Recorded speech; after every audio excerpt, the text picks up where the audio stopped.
Se você está pensando em morar na Suíça em 2026, você precisa entender uma coisa muito importante. A Suíça não é um país onde você simplesmente chega e tenta a sorte. É um país que recompensa planejamento, estratégia e preparo. E antes de qualquer coisa, eu preciso te dizer algo muito claro. Eu não estou aqui para romantizar a Suíça e também não estou aqui para assustar você, mas sim para te trazer clareza, até porque morar na Suíça pode ser incrível, mas sem planejamento pode virar frustração em poucos meses. Então hoje eu vou te mostrar o planejamento real que alguém precisa fazer antes de tentar morar na Suíça em 2026. Porque quando você entende como fazer da forma correta, a experiência muda completamente. E se você tá aqui nesse vídeo, você deve ter uma noção das qualidades de se viver na Suíça. A Suíça é um dos países com um dos melhores salários da Europa, tem alta qualidade de vida, segurança, organização, mas também é um dos países mais rigorosos em relação à imigração. Então não existe um único caminho para se chegar até aqui. Existem alguns perfis diferentes de pessoas que conseguem vir para cá, e entender qual é o seu perfil é o primeiro passo do planejamento. Hoje, basicamente, existem 3 perfis principais, sendo o primeiro deles cidadãos europeus. Se você tem o passaporte europeu, você tem um período de 90 dias para procurar trabalho aqui na Suíça. Você pode se registrar na comuna e ter a permissão L, e depois que encontrar trabalho, você pode solicitar a permissão B. É um permisso que te dá 5 anos de residência, e para dar entrada nesse permisso B, você vai precisar do contrato de trabalho de tempo indeterminado ou comprovar meios financeiros. E outro perfil, que na verdade esse é o meu perfil, é o de reagrupamento familiar. Eu sou casada com o meu marido, ele é argentino. Na verdade, ele é cidadão argentino e italiano, ou seja, eu sou casada com um europeu. Ter essa cidadania europeia foi o que permitiu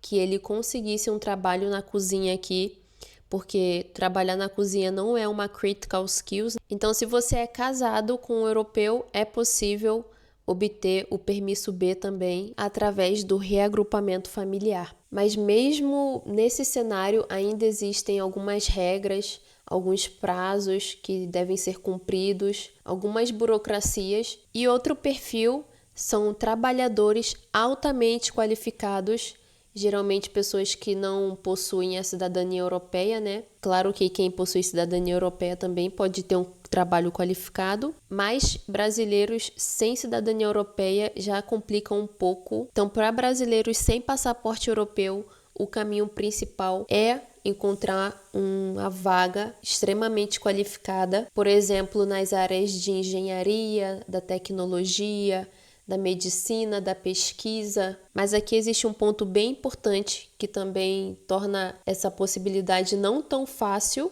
que a empresa precisa comprovar que não encontrou nenhum suíço ou nenhum europeu e está contratando uma pessoa de um país terceiro. E por isso que essas vagas são limitadas e altamente competitivas. E ainda existe outro caminho que algumas pessoas utilizam para chegar à Suíça, que é estudando. Algumas pessoas conseguem vir para fazer mestrado, doutorado ou pesquisa em alguma universidade suíça, e às vezes com bolsas acadêmicas, mas essas oportunidades costumam ser bem competitivas e exigem um perfil acadêmico bem estruturado e, claro, além de muito planejamento, né? Também existem pessoas que vêm para estudar alemão ou francês ou italiano, mas é importante entender que a Suíça funciona de uma maneira diferente da de outros países, como a Irlanda, por exemplo. Aqui os estudantes podem trabalhar apenas de forma limitada e normalmente até cerca de 15 horas por semana, e muitas vezes apenas depois de alguns meses no país. E além disso, o custo de vida aqui na Suíça é bem caro. É necessário uma boa estrutura financeira caso você venha por essa forma. Então, é um caminho possível, mas não é o caminho mais comum. E outra coisa que muita gente subestima é o custo inicial para começar aqui no país. A Suíça exige uma estrutura financeira grande e alguns custos iniciais comuns. Tem o depósito de aluguel, né, que pode ser de até 3 meses. O primeiro aluguel, o seguro-saúde, a alimentação, o transporte. Tudo isso você precisa considerar mesmo antes de chegar, principalmente se você não vem com um emprego garantido, porque pode levar 1 mês, 2 meses para você encontrar alguma coisa aqui. E a Suíça não é um país barato. E dependendo da cidade e da situação, a pessoa pode precisar de algo entre 8 a 15 mil francos para começar com segurança. E claro que isso não significa o valor exato para todos, mas significa que vir sem reserva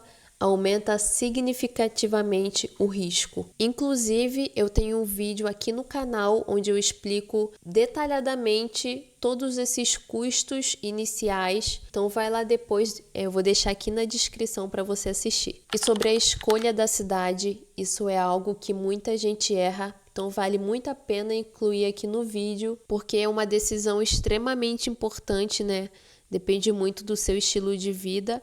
E também depende da sua área de emprego. Muitas pessoas pensam automaticamente em Zurique ou Genebra e vale muito a pena se atentar que a Suíça, por mais que seja um país pequeno, cada cantão tem as suas regras, então são culturas diferentes e funciona de formas diferentes. Então, em cidades menores você pode encontrar aluguéis mais baixos, impostos menores e qualidade de vida, se é o que você busca, mais tranquilidade, mais sossego. Já em cidades maiores, você vai encontrar mais oportunidades de emprego, mais empresas internacionais e mais movimento. Então, antes de decidir para onde vir, vale a pena pesquisar com calma. E, inclusive, eu também tenho um vídeo de como escolher a cidade certa para você aqui na Suíça, e eu vou deixar aqui na descrição também para você assistir depois para entender melhor essa parte. E uma coisa que muita gente subestima é o idioma. Na Suíça existem 4 línguas oficiais. A mais falada é o alemão, depois vem o francês, o italiano e o romanche, que é uma língua cultural e falada por apenas 0,5% da população. Então, o alemão domina grande parte do mercado. Mesmo quem trabalha em algumas áreas e fala somente o inglês, perde oportunidades por não falar o alemão. Eu vejo algumas oportunidades em que eu não posso aplicar por eu não ter a língua. O idioma não é apenas comunicação, o idioma é oportunidade. Então, um dos melhores investimentos que você pode fazer antes de chegar aqui na Suíça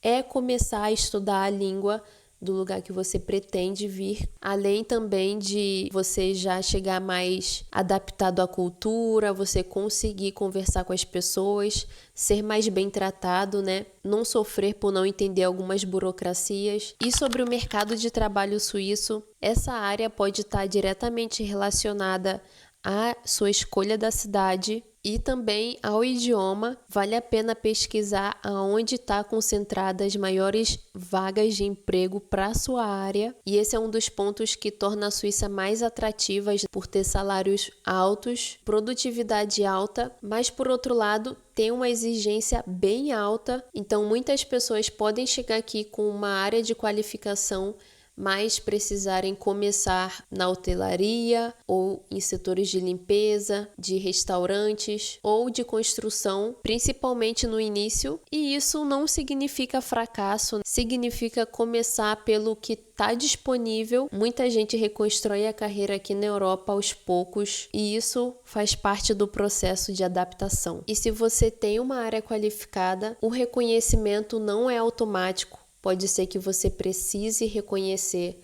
o seu diploma aqui na Suíça e também por alguns órgãos federais ou cantonais. E algumas profissões que exigem validação é a área de enfermagem, de medicina, de engenharia, de educação, e esse processo pode levar tempo. Então, pesquisar isso antes de vir faz muita diferença. E, gente, vocês também já escutaram que aprender com os próprios erros é bom, mas com o erro dos outros é melhor ainda? Nessa parte, eu vou te contar alguns erros que fazem muitas pessoas voltarem e que você pode evitar, pode fazer diferente, porque você ainda não passou por isso. E alguns erros que eu vejo com frequência é não vir com uma reserva financeira de acordo com o custo de vida da Suíça, não pesquisar sobre o mercado, não estudar o idioma. Bom, esse erro eu cometi e eu falo para vocês, se vocês estudarem o idioma e chegarem aqui com o idioma,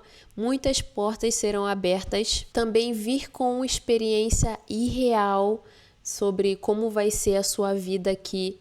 Eu já falei em outro vídeo, se você vier achando que todos os seus problemas serão resolvidos, você está muito enganado, porque aqui na Suíça esses problemas podem se expor ainda mais, porque aqui você precisa de muita clareza, muita organização e não entender sobre custo de vida, não pesquisar, não saber, por exemplo, que você vai precisar pagar um seguro saúde obrigatório e que é um valor considerável na sua conta mensal, não entender os impostos cantonais, ou se você vier achando que a adaptação é imediata, cada pessoa tem experiências bem peculiares. Eu acredito que depende muito também de como você age e reage ao que te acontece, e quando todos esses fatores se juntam, o sonho pode virar estresse. E a parte mais difícil, muitas vezes, não é nem a financeira,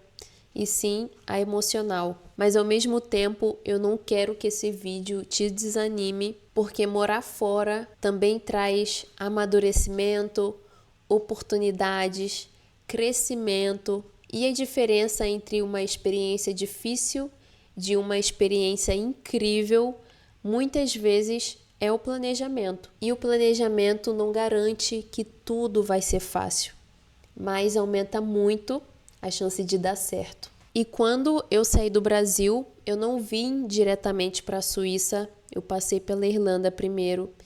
E nesse país eu aprendi muita coisa ao emigrar pela primeira vez. Aprendi sobre organização, educação financeira, sobre trabalho duro, trabalhei bem duro aí, e adaptação cultural. Então, quando eu cheguei na Suíça, eu já tinha uma mentalidade muito mais estratégica e cada vez mais eu percebo que a Suíça não é para todo mundo. Se você quer aventuras e improviso, talvez existam destinos melhores para você, mas se você busca estabilidade, organização e crescimento constante, a Suíça pode ser o destino ideal para você. E foi exatamente por isso que eu organizei tudo o que eu vivi e o que eu aprendi em um guia completo sobre como morar na Suíça, um guia onde eu explico com detalhes caminhos para brasileiros, planejamento financeiro, burocracias e erros que você pode evitar, que podem custar caro, e também com estratégias reais para quem quer morar na Suíça em 2026, porque planejamento custa muito menos do que improviso. Morar na Suíça pode ser uma experiência incrível, mas quanto mais preparado você tiver, tenha certeza que mais incrível essa experiência vai ser. E se você quer saber como fazer esse planejamento da forma certa e ter acesso antecipado ao guia, entra na lista de espera que eu vou deixar aqui na descrição. E essa semana eu vou te enviar por e-mail um conteúdo que eu gostaria de ter recebido antes de morar aqui na Suíça, e na próxima semana eu vou abrir acesso ao guia completo com todo o planejamento para você morar na Suíça em 2026. E quem estiver na lista vai receber primeiro, inclusive com um bônus especial que eu vou mandar por e-mail. E se esse vídeo te ajudou de alguma forma, se inscreve no canal, porque eu compartilho aqui a realidade de morar na Suíça, e me conta aqui nos comentários qual é a maior dificuldade que você pensa que vai encontrar. E muito obrigada por assistir e até o próximo vídeo.